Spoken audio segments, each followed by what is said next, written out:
Hey guys, and welcome to Potato Recap. In today's video, we will be recapping the movie Unfaithful. It's a drama movie from 2002 that stars Richard Gere, Diane Lane, and Oliver Martinez. In this movie, Connie and Edward, a middle-aged married couple, live in the suburbs of New York City. We are introduced to a family of three at the movie start.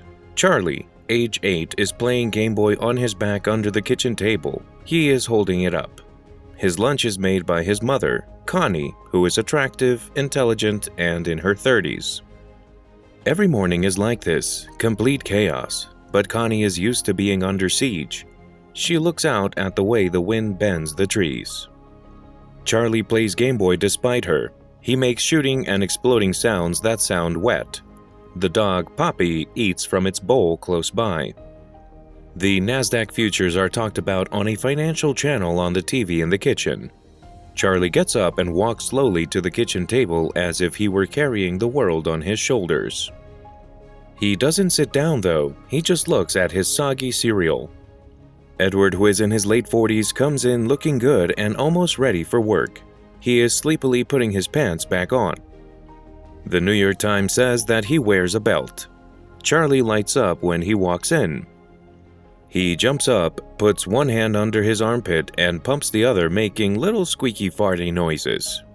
Connie looks up at him and smiles. She points at Edward's pants and then his jacket. Surprised, Edward peers down to see his mismatched pants and jacket. Charlie grabs a Kleenex, holds it over his face, then sticks his tongue through so it shoots out the tissue. Edward laughs. Charlie laughs, and Connie tries to hide her laughter. The family is enjoying each other's company and is happy. Then Connie helps Charlie prepare for school by getting him cleaned up. Connie then kisses them goodbye while watching Edward and Charlie ride off to start their days. She gets back into the house, slams the TV switch off, and then starts to clean up the dishes and put them in the dishwasher. She then decides to go shopping in New York. Connie drives her car into the parking lot. She's always late for her train, and there's always nowhere to park. A shopping cart rolls in front of her, pushed by the wind, holds her hair against the wind, and runs to the station. A stack of newspapers greets Connie, but she finds a seat just as the train starts to move. Still, a lot of wind. Everything is up in the air, including hats, loose paper, and leaves. She makes it to the store. She buys the things she needs and then goes out to find a taxi. She tries to get a taxi while struggling to stay on her feet in the wind. She goes around the corner still looking for a cab, but a gust of wind grabs her and turns her around. She loses her grip. She tries to slow down by twisting and turning and fighting to hold on to something. But she loses her balance and literally blows down on top of a rare book dealer named Paul Martel, who is carrying a lot of books. Paul is your typical Calvin Klein model regarding his love of books.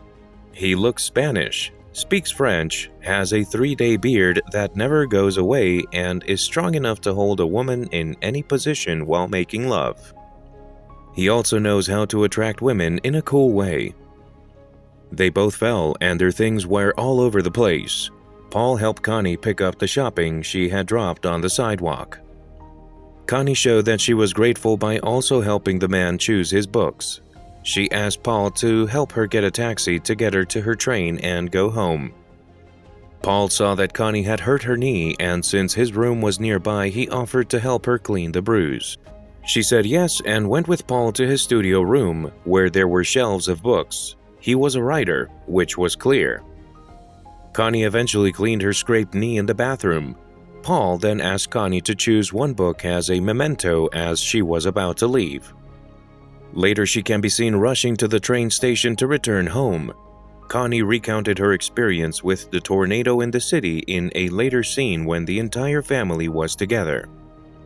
The next day, Connie was at her house and opened the book Paul had given to her with interest. A sticky note with Paul's phone number dropped from the book. So the next day, Connie went to the phone booth to call Paul and express her gratitude for his kindness. Connie agreed when Paul asked her to visit him. When she arrived, Paul was eagerly awaiting her. The books utterly enthralled Connie in Paul's studio. Connie gratefully accepted the cup of coffee that Paul offered. Later, Paul instructed Connie to close her eyes while pointing her hand toward a book with Braille writing. As a result of that act's tension, Connie asked to leave. She didn't stay for very long and didn't even drink the coffee he had made for her, which infuriated Paul. Connie was noticeably absent-minded while Edward and Connie were at home. Edward was unable to decipher her thoughts because she was lost in them. The next day, Connie went by herself to Paul's apartment. She brought Paul some muffins. As the music played in the background, they both started to dance. Later, Connie realized she was in the wrong place and begged to leave, but she forgot to take her coat with her. When she returned to get it, Paul picked her up and carried her to his room. Connie is on a train in the next scene. She remembered some great things that had happened when she was at Paul's place. She thinks about how bossy Paul was when he took her to his bed. While she was at home, she seemed to be thinking about her and Paul a lot. Now she has been visiting Paul and hanging out with him for a while without her husband Edward knowing about it. Paul took Connie out on a date one day, which made her feel awkward because she didn't want to be seen in public. Edward started to have some doubts about Connie, but he couldn't question her without solid proof. Connie was walking to meet Paul one day when she ran into her friends, who seemed to try to get her to go to a coffee shop with them. She agreed because she didn't want her two nosy friends to know where she was going. Paul walked into the coffee shop but didn't say anything to Connie. They both went to the bathroom at the same time. In the bathroom, they both had a quick one. This was dangerous, but they both thought that the danger made it more interesting. On her way back to the table where her friends were sitting, they told her about a hot guy at the counter who had caught the women's attention. Connie shot down the idea because she didn't want them to think that she and the hot guy behind the bar were up to something. Edward was so sure that Connie was up to no good that he hired a spy to watch her. Edward told Connie that he would be away from home for a while because he was going on a business trip. Connie used every chance she got to hang out with Paul.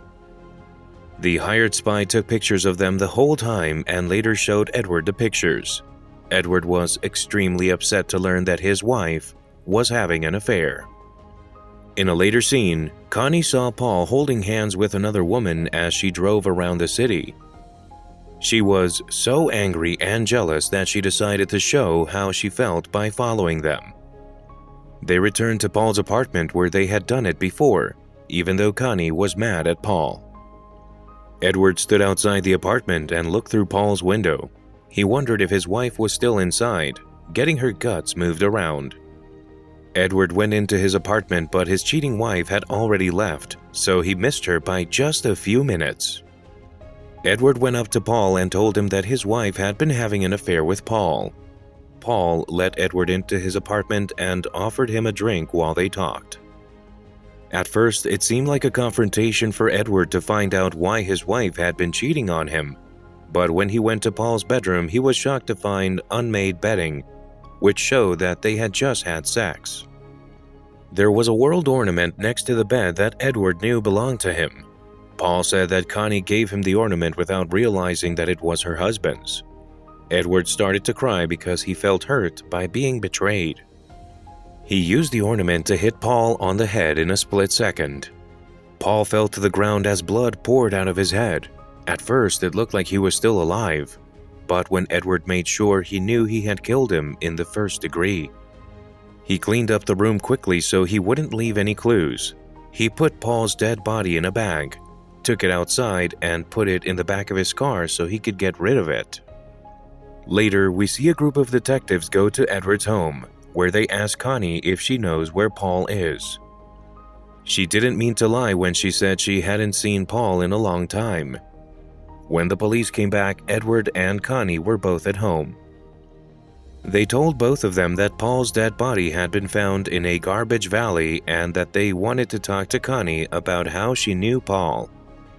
At first, Connie tells the investigators a lie about how she met up with Paul to cover up the fact that she was cheating on her husband. She saw later that her husband's trench coat had pictures that had been taken and were in there. She realized at that moment that Edward knew about her affair. One day, when the couple had guests over, Connie found out that the ornament Edward used to kill Paul was in the house.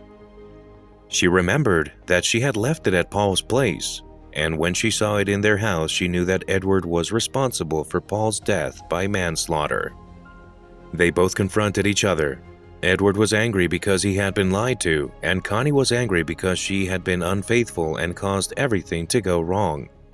They both agreed that they should forgive. That's it for today, but before I go, I have a question for you.